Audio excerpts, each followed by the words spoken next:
그것은 예배입니다. 성도는 사람을 보는 것이 아니라 하나님의 얼굴을 바라보면서 살죠. 예배는 하나님의 얼굴을 바라보는 것이거든요. 하나님의 얼굴을 바라보는 삶, 예배하는 삶, 그 삶이 가치 있고 의미 있습니다. 우리 인간의 삶에 있어서 마지막 쳐다보는 그런 존재가 만약에 사람의 얼굴이라 그러면 얼마나 그 삶이 왜소해지겠습니까? 우리가 아플 때 보게 되는 사람이 만약 병원의 닥터가 마지막 얼굴이라면, 우리가 마음 아프거나 상할 때 만나는 사람이 카운셀러, 심리치료사 이런 사람들이 마지막 얼굴이라면, 우리가 죽음이 임박했을 때 마지막 보게 될 얼굴이 만약에 우리를 염해주는 장의사 이런 사람들이 마지막이라면 얼마나 우리 삶이 초라하겠어요. 그러나 우리는 그런 모든 순간에 우리 누구를 바라볼 수 있냐? 하나님을 바라보는 사람들입니다. 믿으십니까? 예, 우리는 하나님을 봬요. 예배는 우리가 하나님 아버지의 얼굴을 뵙는 순간입니다. 얼마나 좋은 시간인지 몰라요. 지금도 그런 시간이고, 인간이 예배할 때 가장 인간다울 수가 있습니다. 오늘 여러분 예배하시면서 하나님 만나시고 능력을 공급받으시기를 바랍니다. 내가 발딛고 선 땅에서 하나님을 예배하는 거 참으로 아름다운 일이죠. 출애굽할 때 바로가 모세에게 물었습니다. 왜 출애굽하려고 하느냐? 그때 모세의 대답이 출애굽기 5장 3절, 그들이 이르되 히브리인의 하나님이 우리에게 나타나셨은즉 우리가 광야로 사흘 길쯤 가서 우리 하나님 여호와께 제사를 드리려 하오니 가도록 허락하소서. 바로의 통치하에서 바로왕을 예배하고 바로를 하나님으로 섬기는 그 애굽을 떠나서 비록 광야라 할지라도 우리는 사흘 길을 가서 거기서 예배를 해야겠습니다. 이 말에 목숨을 걸었던 겁니다, 모세가. 그랬을 때 바로가 그러시냐고, 왜 이제야 오셨느냐고, 그렇지 않아도 우리가 당신을 기다리고 있었노라고 그랬습니까? 얼른 이 백성을 데리고 나가시라고 고분고분 흔쾌했습니까? 그렇지 않았습니다. 여러분, 하나님의 예배자가 광야에서 세워지기 위해서 하나님은 10라운드에 걸친 생명 대 생명을 놓고 벌이는 이 치열한 싸움을 한바탕 벌이고 난 후에 바로왕의 장남까지 죽이고 난 후에 그 다음에 예배의 자유를 얻게 되었다고 하는 것이죠. 예배자는 그냥 세워지는 거 아닙니다. 하나님 앞에 생명을 드린 하나님의 백성들과 생명으로 함께 하시는 하나님이 합작해서 만들어지는 거룩한 예배자는 그렇게 세워지는 거예요. 여러분, 출애굽의 목적은 애굽 땅을 떠나 젖과 꿀이 흐르는 가나안 땅, 약속의 땅, 평수 넓혀서 이사 가는 거 아닙니다. 예배가 핵심입니다. 가나안 땅에 왜 들어가려고 하느냐? 그 땅에서 모든 세상의 가나안 7족속을 정복하고 하나님의 예배 공동체를 세우게 하시려고 했던 것이 아브라함 그 한 사람을 부르실 때 하나님의 완성된 최종적인 모습이었어요. 이게 하나가 아니고 하늘의 별과 같이 바다의 모래같이 아주 많아진 그런 예배 공동체가 하나님이 약속하신 이 프라미스 랜드에서 그 예배 공동체로 세워지는 것. 성공했습니까? 실패했습니까? 하나님의 뜻이 성공했습니까? 실패했습니까? 하나님 그럴 줄 알았는데 실패했죠. 왜? 다들 모세의 신명기 얘기에 귀 닫고 살았기 때문에, 젖과 꿀이 흐르는 땅에서 다 땅에 코 박고 살았기 때문에, 애굽에서 사나 가나안에서 사나 똑같은 삶을 살았기 때문에 마음속에 마음을 다하고 뜻을 다하고 정성을 다하고 목숨을 다하여 누구를 예배해야 돼요? 하나님을 예배해야 되는데 마음속에 뭐가 들어가 있냐면 전부 다 황소 한 마리가 들어가 앉아있어요. 황소 한 마리가. 바알이라고 하는 신, 쾌락이라고 하는 신, 먹고 마시고 시집가고 장가가고 사고 팔고 하는 그러한 일들이 하나님의 백성에게 이루어졌던 거예요. 겉으로는 하나님을 예배하지만 속으로는 황소를 가지고 있고 혼합주의와 물질주의와, 여러분, 믿음의 길을 걸어가면서 우리가 어디서 사느냐 중요하지 않습니다. 무엇을 하면서 사느냐가 중요한데 뭐가 제일 중요하냐면 예배가 가장 중요해요. 우리가 할 수 있는 가장 위대한 인간으로서의 행위는 지금 우리가 하나님 앞에서 예배하는 것입니다. 성경 말씀을 피고 우리를 지으신 창조주 하나님의 음성에 귀를 기울이는 시간, 기도하는 시간, 찬양하고 말씀 듣는 시간, 이게 가장 인간적이고 행복한 그런 시간을 지금 우리들이 보내고 있는 거예요. 그래서 지금 시간은 죽기에 딱 좋은 시간입니다. 할렐루야. 목사는 죽기에 딱 좋은 시간입니다. 죽기에 딱 좋은 시간. 한국에서 살든 미국에서 살든 강북에서 살든 강남에서 살든 집주인으로 살든 세입자로 살든 임대인으로 살든 임차인으로 살든 그 중요한 거 아니에요. 무엇을 하면서 사느냐가 중요합니다. 그 땅 가운데서 어떻게 사느냐. 부동산 명언이 있어요. 땅 사두고 이리저리 손대지 마라, 부정탄다. 제가 부동산 하시는 분들 많은데 부흥사 목사님 오셨을 때 우리 교회 땅이 있다고, 교회가 너무 좁은 것 같다고, 지금 져야 될 것 같다고 부흥사 라계동 목사님 그러시길래 우리 땅 있다고, 저기 배밭 2760평이 있다고 그랬더니 우와 그런 게 있었냐, 목사님 그거 절대 건드리는 거 아닙니다, 그거 부정탑니다. 그래서 목사가 목사한테 부정탄다 그래. 땅 사두고 이리저리 손대는 거 아니래요, 부정타는 거래요. 그러면서 하는 말, 부동산 명언, 안 팔리는 집은 귀신도 살지 않는다. 팔리는 집을 사라. 살기 좋은 집을 사지 말고 팔기 좋은 집을 사라. 할렐루야. 살기 좋은 집 사지 말고 팔기, 맞아요 양남희 집사님? 모르겠어요. 김명심 집사님, 땅에 눈을 뜨라. 눈 뜨면 인생이 달라진다. 맞습니까? 모르겠어요. 땅은 물건 믿고 하는 것이지 부모 자식 믿고 하는 거 아니다. 할렐루야. 이야, 장화 신고 들어가서 구두 신고 나와라. 맞아요? 무릎에 사서 어깨에 팔아라. 덤비면 속고 재면 놓친다. 한겨울에 밀짚 모자다. 달걀은 한 바구니에 담아라. 이게 다 무슨 말인지 모르겠지만 분산 투자하지 말아라. 한 군데 모아라. 뭐 그런 얘기 같은데, 제가 이런 말들을 듣는데 하나같이 어떻게 듣는 족족 마음에 걸리는지 몰라요. 아 그렇지, 들으시면서 맞으면서 빙긋이 웃는 분들은 마음속에 황소 한 마리 떡하니 들어가 있는, 틀림없는 얘기지. 모세가 이스라엘 백성들에게 신신당부한 적과 꿀이 흐르는 땅 얘기하는데, 돌아오는 주일에도 제가 땅 얘기할 텐데, 땅 얘기하는 거예요, 모세가 하늘 얘기하는 거예요? 하늘 얘기하는 겁니다. 적과 꿀이 흐르는 땅. 아브라함에게 처음에 하나님이 땅이 없는 나그네에게 얼마나 땅이 간절한 존재. 그러나 하나님은 네가 땅을 소유하게 될 거라고 말하는 게 아니에요. 그 땅 가운데서 네가 뭐를 해야 하는지를 말하는 거지. 하나님은 땅을 얘기한 적이 없어요. 하늘을 얘기하시는 거지. 너는 그 땅 가운데서 예배자가 되어야 한다. 땅에다 코박고 살지 말고 하늘에 시선을 두고 살아라. 그 얘기를 하는 거예요. 제가 목사로서 여러분에게 충고하는데, 하나님의 복을 받기를 원하시는 분들이 있으면 아멘. 진짜 아멘. 그럼 이렇게 해야 돼요. 달걀을 하나님이 원하시는 곳에 묻으시기 바랍니다. 구두 신고 들어가서 장화 신고 나오는 한이 있어도 하나님 뜻이 그러하다면 기꺼이 그럴 수 있어야 돼요. 팔기 좋은 집 사지 말고 살기 좋은 집 사십시오. 중요한 것은 하우스가 아니라 홈입니다. 집 사는 거 쉬워도, 하우스 세우는 거 쉬워도 홈 세우는 거 지극히 어려운 일이에요. 부모 자식 간에 해서는 안 될 짓이란 없습니다. 부모 자식 간엔 조금의 꺼리낌도 없어야 되기 때문에 그래요. 돈 얻고 사람 잃지 말고, 사람 얻고 하나님 잃지 말고 교회에 가까운 곳에 집을 사라. 그리고 아침 저녁으로 부지런히 들락거리며 하나님을 예배하라.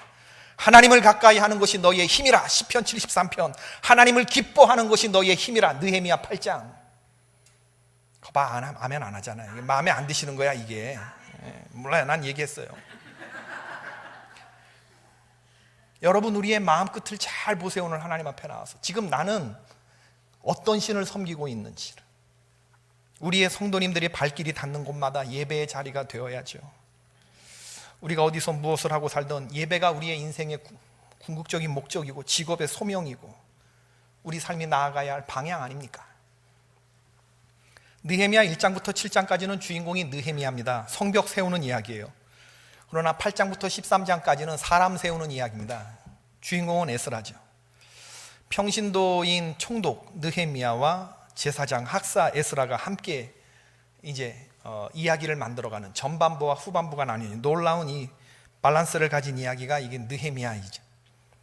어떻게 평신도 총독 혼자 신앙개혁을 할 수 있겠어요? 제사장 없이. 어떻게 제사장이 성도 없이 종교개혁을 할 수가 있겠습니까? 둘이 함께 협조해야 하는 것이죠. 에스라 앞에 붙는 이름이 있습니다. 학사, 또 스크라이브라고 하는 스크라이브.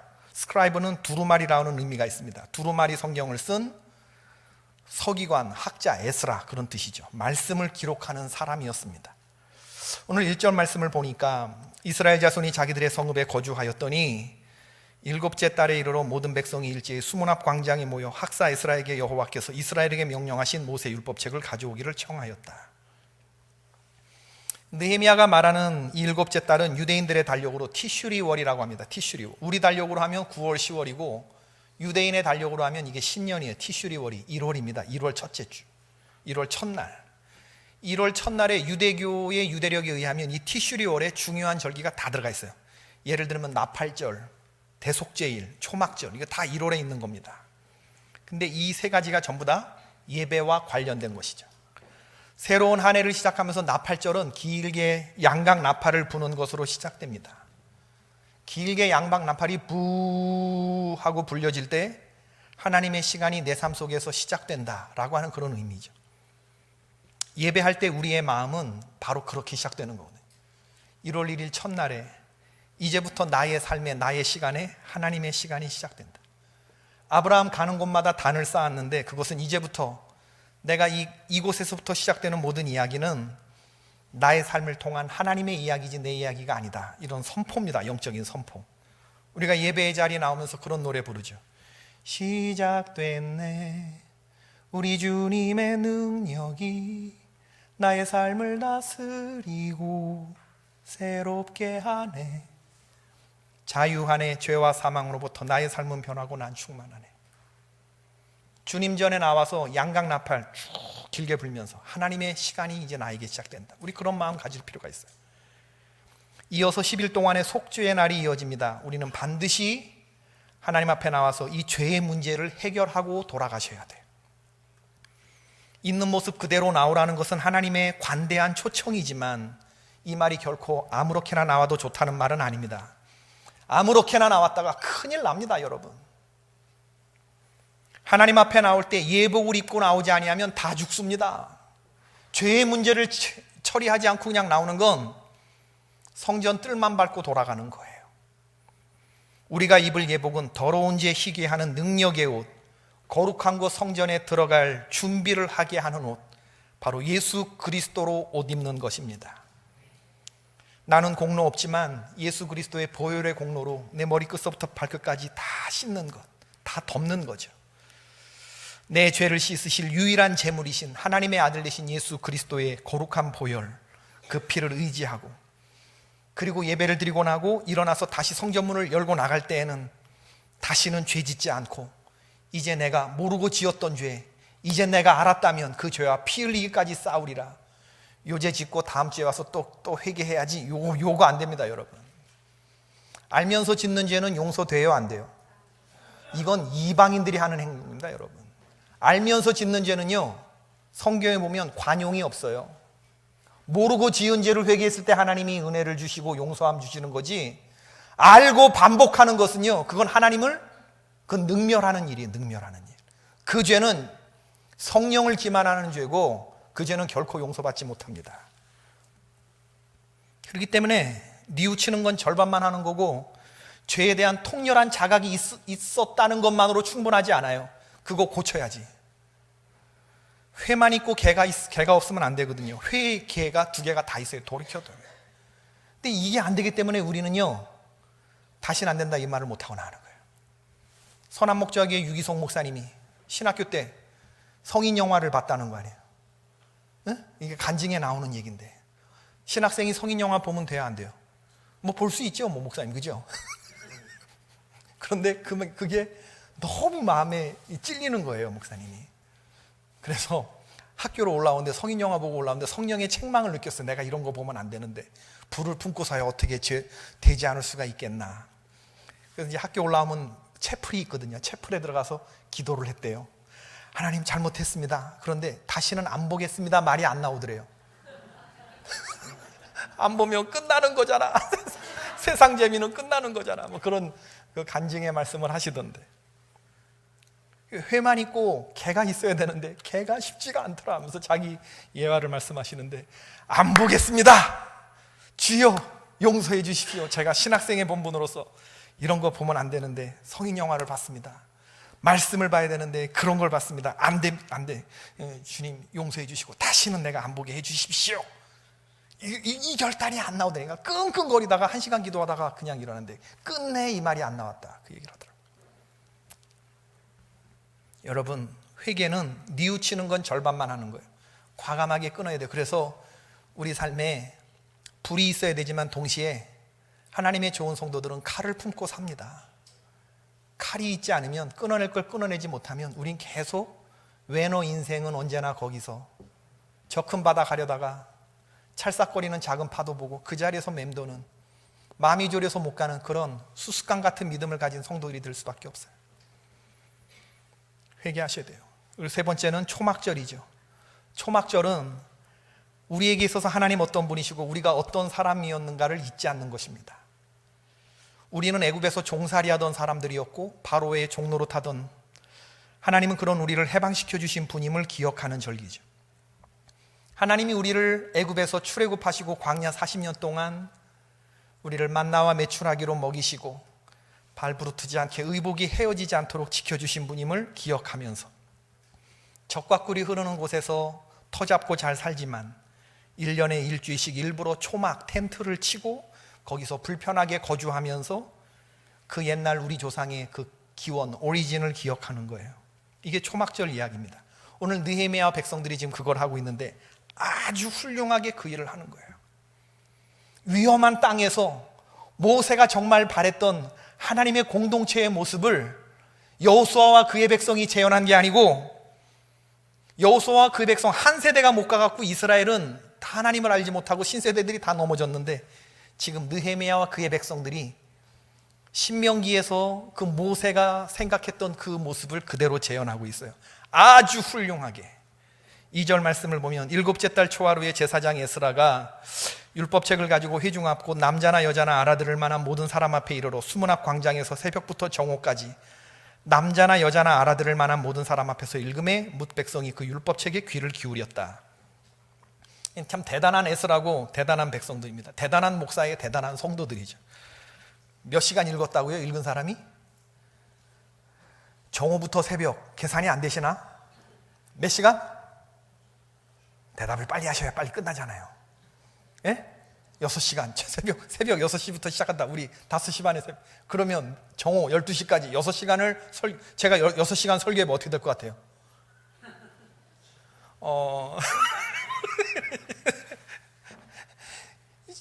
두루마리를 6시간 읽는 사람도 대단하고 그걸 앉아서 듣는 성도들도 대단하지 않습니까, 여러분? 이야, 도대체 뭐가 역사했길래 이런 일이 일어난 거죠? 느헤미야 시대에 이런 일들이 있었다니까. 하나님을 경배하는 공동체에서 이런 일들이 일어났었다니까. 그때는 있었는데 지금 이런 일이 없기 때문에 지금 우리에게 이런 능력이 나타나지 않는 거예요, 여러분. 52일 만에 예루살렘 성벽을 중수한 것을 자화자찬하려고 모인 거 아니에요. 축제 벌이려고 모인 거 아닙니다. 바로 얼마 전까지만 해도 대적들의 방해에 한 손엔 병기를 들고 한 손엔 연장을 들고 그렇게 일했던 사람들이 이제 그거 다 내려놓고 성전 동문과 성벽 사이의 공터인 수문 앞 광장에 일제히 모였다. 아마 당시 돌아온 사람들 2만 명이 다 모였다. 말귀를 알아듣는 사람들 다 모였다. 하나님의 말씀을 6시간 동안 들었다. 여러분, 새벽부터 모였다. 정오까지 들었다. 집회가 한 번 모이면 6시간씩 지속되었다. 이런 표현들 속에서 하나님의 말씀에 대해서 얼마나 배가 고팠으면, 얼마나 열망이 있었으면, 열정이 있었으면 이렇게 들었을까. 그런 걸 느낄 수가 있죠. 아, 하나님의 말씀을 사모하는 열정이 정말 대단했구나. 성령께서 정말 성도들의 마음을 열었구나. 이 당시에 전심으로 하나님 앞에 예배하고자 했을 때 하나님도 하늘을 감동해서 그 예배자들을 마음을 열어주니까 이게 6시간씩 읽고 6시간씩 듣고 이게 가능한 거지. 하나님의 말씀은요, 여러분, 들으려고 하는 마음이 있는 사람에게 들리는 법입니다. 학사 에스라가 말씀을 설교처럼 전한 거 아니거든요. 적당히 예화를 섞어가면서 재미있게 듣기 좋게 전한 거 아니거든요. 그냥 두루마리 성경 율법을 읽었거든요. 그런데도 듣는 사람들이 말씀 앞에 자복하고 울며 회개하는 그런 역사가 일어났어요. 하나님의 말씀은 사모하는 심령에게 부어집니다. 여러분, 우리가 똑같이 지금 이 전에서 예배를 듣는 것 같아도 어떤 사람한테는 진땀을 흘리면서 말씀 한 말씀 한 말씀 놓칠까 그렇게 들려지는 꿀송이 같은 말씀으로 들려도 어떤 사람들한테는 그냥 이게 다 개소리야. 목사님 하는 소리가 안 들려 귀에 도무지. 그러니까 앉아서 다 셀폰 보고 딴짓하고 노트 끄적거리고 자기라. 성전 안에서 그렇게 예배하는 사람들이 얼마나 많은지 몰라요, 여러분. 예배위원들을 얘기 들어보면 별짓 다 하는 사람들. 하나님의 말씀이 안 들리면요, 그리고 딱 시작하자마자 난 이제 잘 거야, 마음을 딱 닫아버리면 그 마음이 무슨 마음이냐? 그게 길가, 그게 돌짝밭, 그게 가시덤불 같은 그런 마음 되는 것입니다. 마귀에게 당하는 것이고, 여러분 예배 들어오기 전에 피곤한 거 이거 물리치셔야 돼요. 쉬고 예배 드리는 시간에 깨어 있어야지, 설교 시간에 자리라, 이 말씀 이렇게 생각하고 들어오시면요 은혜 안 됩니다. 하나님의 말씀이 들어오지 않으면 삶에서 그 어떤 열매도 맺혀지지 않아요. 제 친구 목사 그러더라고요. 자기가 설교를 하고 내려오면 꼭 제일 먼저 앞에 나와서 악수하는 성도님이 계시는데, 자기가 말씀을 잘했다 싶으면 목사님 책이 바뀌셨나 봐, 그렇게 인사한대요. 그리고 말씀을 잘못 전한 날이면 목사님 요즘 바쁘신가 봐. 이걸 무슨 사명감인 줄 알고 와서 좋았다 나빴다 이렇게 아픈 대로. 여러분 설교 못하면요 그거 누가 제일 먼저 하는 줄 아세요? 설교 준비될 때 벌써 이 원고 나올 때부터 합니다. 이게 오늘 병살타 치겠다, 아니면 내 마음에. 아시지들? 네, 말씀 사역자들은 알아요. 이게 이 준비하면서 내 마음속에도 뜨거운 감동이 있고 회개도 되고 이럴 때 이게 홈런을 치는 건데, 성도들 좋다는 말을 하는 건데, 이게 안 될 때 막 미치는 거거든. 여러분 그냥 수도꼭지 틀면 말씀 나오는 줄 알았대요. 우리 윤학열 권사님 그러더라고요. 목사님들은 그냥 예배 때만 수도꼭지 틀면 말씀이, 아이고 정말 모르시는 말씀 하시네 진짜. 여러분 설교 맡은 수요일 금요일에는요 신방도 못해요. 이게 바더가 돼가지고 멀티태스킹이 안 되는 거야. 난 그 마음을 알아요. 왜? 하나님의 말씀이 그냥 뭐 수도꼭지 튼다고 나오나. 그런데 요즘 바쁘신가 봐. 책이 바뀌셨어. 이러면 성도들이 여러분 미치는 거지. 그런데 목사님 오늘 말씀 너무 좋았어요. 목사님 말씀 은혜됩니다. 어떻게 그렇게, 난 생전 처음 들어보던 말씀이에요. 이러면 얼마나 좋아요. 탤런트 정우성한테 잘생겼다는 말씀 많이 들으시죠? 어떤 기자가. 이제 그런 소리 들으시면 질리시겠어요? 그때 정우성이 뭐라도 대답했는지 아세요? 아니요, 그런 소리 들을수록 너무 좋아요, 나이 들어갈수록 너무 좋아요 그러더라고요. 가수한테 노래 잘한다는 소리, 영화 배우한테 연기 잘한다는 소리, 최고의 칭찬 아니겠습니까? 그럼 목사들에게 최고의 칭찬은 뭐예요? 목사님 오늘 말씀에 은혜 받았다, 일주일을 살아갈 수 있는 힘을 목사님 말씀 듣고 내가 용기를 낸다. 이런 얘기를 할 때 부담 팍팍 되면서도 한편으로는 듣기 좋은 칭찬이고, 근데 매번 홈런인가? 그렇지 않단 말이에요. 여러분 말씀 듣고 은혜를 받으시면 저는 됐고 우리 부목사님들한테 도서상품권 좀 많이 좀 드리셔요. 책 한 권에 10,000원, 20,000원 밖에 안 돼요. 아멘 하는 사에게 은혜가 있을지어다. 나는 부담이 안 되는데 우리 부목사님들, 전도사님들은 이게 부담이 될 거예요. 그럼 열심히 책 사보고 그러고 전하지 않겠습니까? 돈으로 주면은 이거 주원이 가족값 하니까 안 되고 도서상품권으로 줘요. 목사님 오늘 말씀 너무 좋았어요. 갈라디아서 6장 6절 말씀, 가르침을 받는 자는 가르치는 자와 모든 좋은 것을 함께 하라고 성경에 그러셨잖아요. 이걸로 책 사보셔요. 그러면 목사님 화이팅입니다. 오늘 말씀 얼마나 좋을까요? 교회는요 이렇게 인비지블 핸드, 그 손은 따뜻한 손이었다. 보이지 않는 손이 시장에만 흐르는 거 아니고 우리의 교회 공동체도 흐르면 얼마나 좋겠어요. 보리 앞에 푸성기라도 배가 고프면 달고 맛있게 느껴지는 법입니다. 그러나 아무리 산의 진미가 차려져 있어도 식욕이 없으면 그게 다 소용이 없어요. 말씀이 우리 안에서 얼마나 녹아지고 풀어지느냐에 따라 내 영적 건강을 가늠해 볼 수 있어요. 말씀이 말씀 되기 위해서는 말씀 받는 성도의 마음밭이 중요합니다. 여러분, 같은 공간에서 말씀을 선포해도 어떤 사람은 그걸 참 달고 귀한 말씀으로 받아들이지만, 톡 쏘는 청량감 있는 사이다 같은 말씀이지만 어떤 사람이 이게 텁텁하고 목매고 답답한, 이게 고구마 같은 말씀으로 들리는 거지. 오늘 말씀을 듣는 장면을 한번 연상해 보세요. 4절에 보니까 강단 위에 13명 섰어요. 강단 밑에 13명 있어요. 단이 얼마나 크면 에스라, 학사 에스라가 가운데 섰고 단 위에 13명, 단 아래 13명 섰는데, 그냥 레이지파 제사장들이 많이 단에 섰구나, 26명이 섰구나, 백성들이 많으니까 그럴 수도 있겠지. 그런데 영화 에스라를 보면서 이게 저 얘기구나 알았어요. 에스라가 율법책을 딱 들고서 여호와를 경외하라 그렇게 읽으면 밑에 있는 13명이 각자 자기의 방향에 대고 여호와를 경외하라 이러면서 6시간을 한 거예요. 마이크, 여호와를 경외하라. 여호와는 나의 목자시니. 그러면 밑에서 여호와는 나의 목자시니. 그럼 백성들이 아멘, 아멘, 아멘.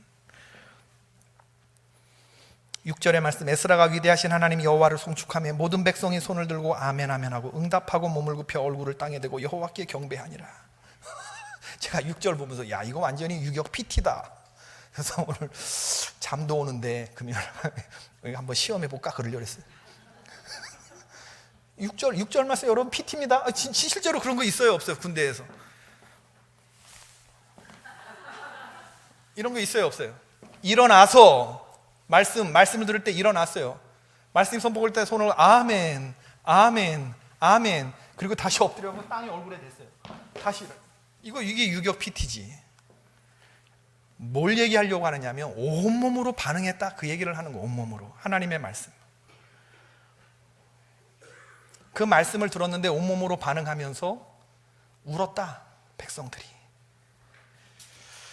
한 마음으로 감격했고 9절에 보니까 백성들이 율법의 말씀을 듣고 다 울었다. 그냥 울음이 아니었던 것 같아요. 이거 통곡이었던 것 같아요. 잠깐 울다 멈추는 게 아니라 백성들이 길게 하염없이 흘리는 그런 눈물이었던 것 같아요. 성령의 역사하면 이런 역사가 일어나는데 우리나라에도 있었죠. 1907년 바야흐로 1월 2일 1월 2일부터 1907년에 1월 15일까지 2주일 동안 평양 장대현 교회, 평양에서 제일 큰 교회에서 평안남도 사경회가 시작이 됐어요. 오늘 사경회 하는 지방 없어졌어요. 이제 우리가 없어진 그 중에 생각할 사, 성경경, 성경을 이렇게 읽는 이런 프로그램, 감리교회 굉장히 유명한 그런 프로그램이었는데 이제 이런 거 없잖아요. 도사경회가 개최되었는데 1000명이 회집한 가운데 강사는 외국인 선교사 그레함 리, 스왈른, 번하이젤, 윌리엄 헌트, 블레어 같은 이런 강사가 섭외가 되었고, 그리고 우리 한국인으로선 길선주 전도사가 강사 명단에 있었죠. 집회가 계속되는 중에 1월 6일 저녁 집회는 1500명으로 회집 인원이 늘어났는데 당시 평양의 온도가 영하 30도 혹한이었던 걸로 기억이 돼요. 근데 뜨거운 집회 열기를 막지 못했죠. 처음부터 집회가 뜨거운 것은 아니었어요. 지루했던 때도 있었고 불안한 혼돈의 시간도 있었습니다. 말씀이 2주일 동안 계속되니까 매일매일 1월 2일부터 15일까지. 그런데 집회가 중반을 넘어선 1월 12일 블레어 선교사가 고린도전서 12장 27절을 본문으로 우리는 그리스도의 몸이요 그의 한 지체다라는 제목으로 설교할 때 성령의 불길이 점화가 되었고, 1월 13일에 길선주 전도사가 맛을 잃은 말라빠진 사람들아, 맛을 잃은 말라빠진 사람들아, 이 제목을 가지고 설교를 했을 때 회개의 기도가 터져나오기 시작했고, 집회가 끝나기 하루 전 14일 정오 기도회를 열고 그날 밤에 길선주 전도사가 말씀을 전하면서 자기의 죄를 고백하는데 뭐라고 표현해요? 저는 아간과 같은 놈이에다. 2주일 동안에 계속되는 말씀 가운데 여러분 은혜 받지 못했다면 그건 저 때문에 그러했습니다. 강사가 여러분이 은혜를 받지 못하고 성령의 불이 떨어지지 않았다면 나 때문입니다. 언젠가 제 친구 한 사람이 임종하면서 내게 부탁하기를 나는 이제 죽지만 내 재산을 잘 처리해 주게. 내 아내는 무식해서 글을 읽을 수 없으니 자네에게 부탁하네 하고 세상을 떠났습니다. 저는 그의 재산을 정리하면서 100원을 잘라 먹었습니다. 나는 하나님을 속였습니다. 저는 내일 아침 일찍 그 돈을 그 부인에게 돌려주겠습니다. 당시 100원은요 1907년에 100원은 오늘날로 치면 아파트 한 채 값 잘라 먹은 거예요. 친구가 나를 믿고 그렇게 맡겨준 돈 수십억을 빼먹은 거죠. 이 고백의 회개의 역사에 회중이 얼어붙었고 이게 평양 대부흥의 내적 동인이 되었는데, 길선주 전도사의 회개에 이어서 청일전쟁 당시에 자기 아이를 죽였던 한 여인이 나는 내 아이를 죽였다고, 내 손으로 죽였다고, 살인죄를 범한 여인이라고 그렇게 고백하면서 회개가 릴레이처럼 이어지는데, 회중들의 죄의 고백이 계속됐고 은밀히 숨겼던 죄를 하나씩 고백하는데, 회개 기도는 마치 바다에서 일어나는 성남 파도 소리 같았다고 김양선이라고 하는 사람이 기록을 적고 있습니다. 인간이 범할 가능성이 있는 모든 죄는 거의 다 고백되었다. 사람의 체면은 이제 다 잊어버리고 오직 이때까지 자기들이 배반했던 예수를 향하여 주여 나를 버리지 마옵소서라고 울부짖을 뿐이었다. 나라법에 의해 처벌을 받든 또 그로 인해 벌을 받거나 죽임을 당하든 그게 문제가 아니었다. 다만 하나님의 용서를 받는 것만이 그들의 유일한 소원이었다. 자기가 이 죄를 고백하면 나라법에 의해 처벌을 받을 수도 있지만 그게 두려운 게 아니에요. 몸은 죽여도 영혼을 죽일 수 없는 사람을 두려워하는 게 아니라는 말씀이 회중 가운데 임하게 된 역사가 일어나요. 하나님의 두려워지는, 여호와 경외가 두려워지는. 조지 맥쿤 선교사님이 1월 15일자로 미국 북장로교 선교부 총무 브라운에게 보낸 편지가 있어요. 우리는 매우 놀라운 은혜를 경험하고 있습니다. 회중들의 고백을 듣노라면 마치 지옥의 지붕이 활짝 열어젖힌 것 같습니다. 살인, 강도, 강간, 그리고 상상할 수도 없는 모든 종류의 죄가 고백되고 있습니다. 지난밤 집회는 최초의 실제적인 성령의 권능이 임한 집회였습니다. 우리 선교사들 중 아무도 지금까지 이전에 그와 같은 것을 경험하지 못했으며, 우리가 웨일즈, 인도에서 일어난 부흥에 대해 읽었지만 이번 평양 장대현 교회에서의 성령의 역사는 지금까지 있었던 그 어떤 것도 능가할 만한 그러한 대역사였습니다. 우리가 어게인 1907 평양과 원산에 불어왔던 그 뜨거운 성령의 바람이 다시 한번 불어오기를 소망하지만 우리한테 그런 일이 일어날 수 있을까? 그때는 불어왔던 이 뜨거운 바람이 1998년에 다시 2018년에 다시 불어올까? 그때는 그런 바람이 있었는데 지금 그 바람이 불어오지 않는다면 우리의 공동체, 그럼 뭐가 하나님의 손이 짧아진 것일까? 아니면 우리의 열망이 짧아진, 이게 제가 썼던 하나님이 자랑한 사람의 제 고민의 시작이었던 거예요.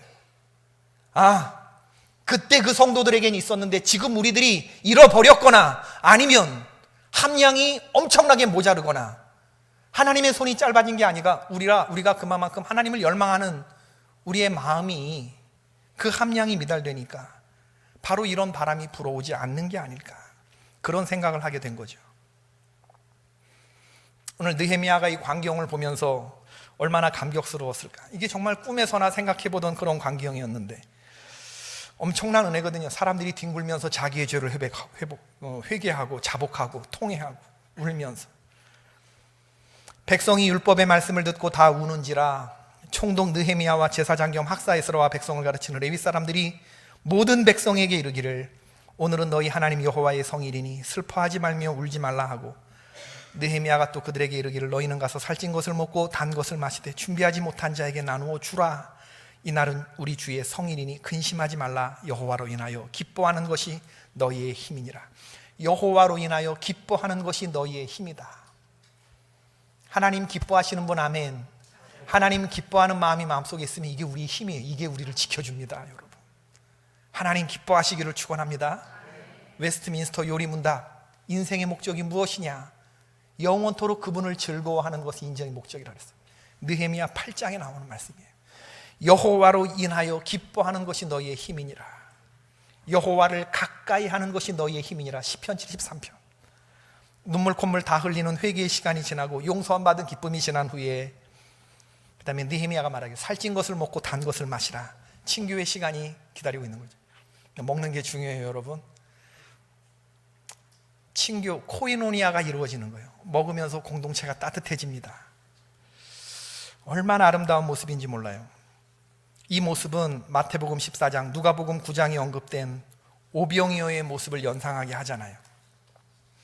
12제자들이 전도여행 마치고 벳세다라는 곳으로 예수님과 편안히 쉴 생각으로 예수님 리트릿을 갔는데 거기까지 무리들이 찾아왔어요.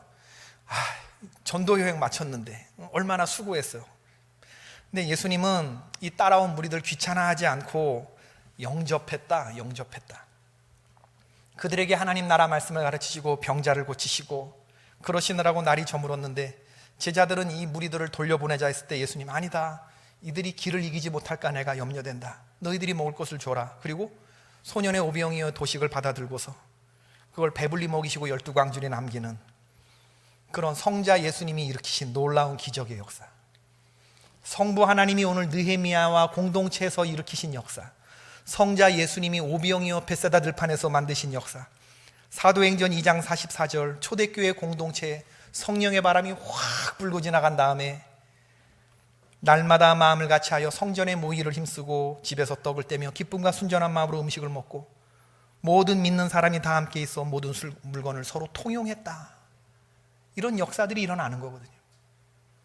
성부 하나님의 역사, 성자 예수님의 오병이어의 역사, 마가의 다락방에 맺던 성령의 역사, 그리고 동일하게 1907년 평양과 원산에 불어왔던 그 역사, 2018년, 2019년 한 해에도 우리 개포 공동체에서도 일어나기를 주의 이름으로 축원합니다. 말씀을 마치겠습니다. 우리 오늘 시선을 느헤미야에게 두어 보십시다. 여기까지 오는데 주역이 된 사람 느헤미야, 하나님의 손에 붙들린 멋진 천연기념물 성도를 보세요. 한 사람의 기도가, 한 사람의 힘이 이렇게 파워풀한 거예요, 여러분. 많은 사람 필요 없습니다. 한 사람만 서면 그 교회의 한 사람, 그 가정의 한 사람, 그 민족의 한 사람, 아니 어떻게 보면 열방의 한 사람, 하나님이 세상을 싹 쓸어버리려고 했을 때 노아 한 사람, 하나님이 당신의 공동체를 세우려고 생각했을 때 아브라함 한 사람, 하나님이 유대민족, 이방의 아말렉 족속 하만이 다 유대인들 끝장내려고 했을 때 그 에스더 한 사람이 서는 게 중요한 거라고요. 엎드려 기도한 후에 일어나서 영적인 전투를 감당할 수 있는 그 한 사람, 아무나 한 사람이 아니고, 바보들은 결심만 하지만 일어나 생각한 것을 실행에 옮길 수 있는 사람, 그 한 사람. 네가 먼저 해봐, 난 네 뒤 따라갈게, 이렇게 말하는 사람 아니고, 네 하는 거 보고 내가 할지 따라갈지 말지 결정하겠다, 이런 사람 말고, 세상에 나 혼자만이라도 하나님이 이 일을 기뻐하시고 내가 하나님의 쓰임받기를 원한다면 난 일어나리라, 이렇게 말하는 사람 한 사람. 누가 뭐라고 해도 나는 이 길의 끝에서 주님을 만나리라 라고 다짐하는 사람 한 사람. 그리고 끝내 그 공동체를 하나님 기뻐하시는 모습으로 영향력 있게 변화시켜내는 그 한 사람. 우린 그걸 사명 완수자라고 말하는 겁니다. 우리 하나님께로 돌아가십시다. 말씀 앞에 서십시다. 건성으로가 아니고 전심으로 하나님의 말씀 앞에 들을 때, 우리의 마음과 정신을 모을 때, 하나님의 임재를 기원하면서 아멘 아멘 아멘 하면서 엎드릴 때, 나의 모습을 있는 그대로 그 맑고 깨끗하신 하나님의 말씀 앞에 비추어 볼 때, 내가 얼마나 더러운 진죄라는 걸 깨달을 때, 거기서부터 치유와, 거기서부터 갱신과, 거기서부터 회복과 부흥이 시작되는 줄로 믿습니다. 여러분, 능력이 우리 코앞에 와 있어요. 회복이 우리 코앞에 와 있고 부흥이 우리 코앞에 와 있어요. 문제는 뭐냐 하면 우리가 그 손을 뻗어서 말씀을 잡고자 하는 우리의 그 간절함이 너무나 부족한 거죠. 우리의 그 뜨거움이 너무나 부족한 거죠. 부흥이 바로 코앞에 와 있는데, 여기 안에 있는데, 평생에 듣던 말씀이고 또 듣던 말씀인데 이 마음에, 우리의 마음이 스파크가 일지 않는 게 문제란 말이에요. 불꽃이 안 튀는 게 문제 아닙니까? 여호와를 가까이 하는 마음을 주소서. 주여, 내가 이 말씀에 반응하게 하옵소서. 우리가 손을 뻗어서 그 말씀을 붙잡고, 그 말씀을 읽고, 그 말씀을 마음에 새기고, 주야로 머릿속에서 묵상하며 그 말씀대로 살 때 동일한 부흥의 역사가, 느헤미야 8장의 역사가 여러분의 가정에, 여러분의 심령에, 우리 개포교회에 일어나게 될 줄로 믿습니다. 우리 찬송하십시다. 205장. 주 예수 크신 사랑.